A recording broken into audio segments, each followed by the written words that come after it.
Bismillahirrahmanirrahim. Kautamaan ngala ilmu ya.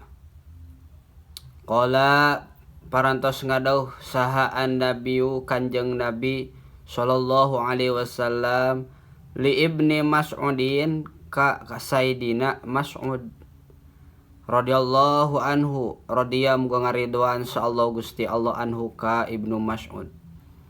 Kanjeng Nabi ngadauh ka Ibnu Mas'ud kieu, ya Ibna Mas'udin, hei Ibnu Mas'ud, julusuka ari calikna anjeun saatan kenging satungkulan, pi majlisil ilmi, di majelis ilmu.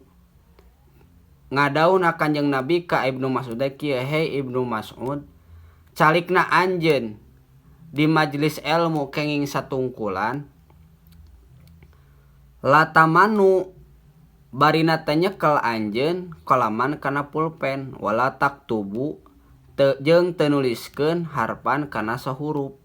Tah ieu teh cicingna di tempat ilmu bari teu nyokot pulpen, bari teu nuliskeun kana sahurup naon wae ilmu anu didugikeun ku para ulama. Kur ngadangukeun we, kur ngadangukeun kana naon anu didugikeun ku para alimil ulama. Naon buruhana ta?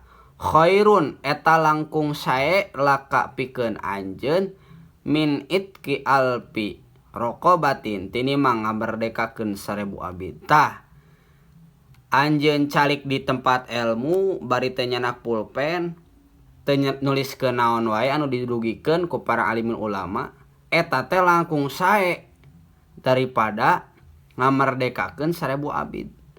Ta eta teh cacak-cacak teu mawa pulpen, teu mawa buku jang nuliskeun, eta teh alus. Komo deui lamun mawa pulpen, mawa buku nuliskeun, eta bakal leuwih alus ti dinya. Mugia manfaat.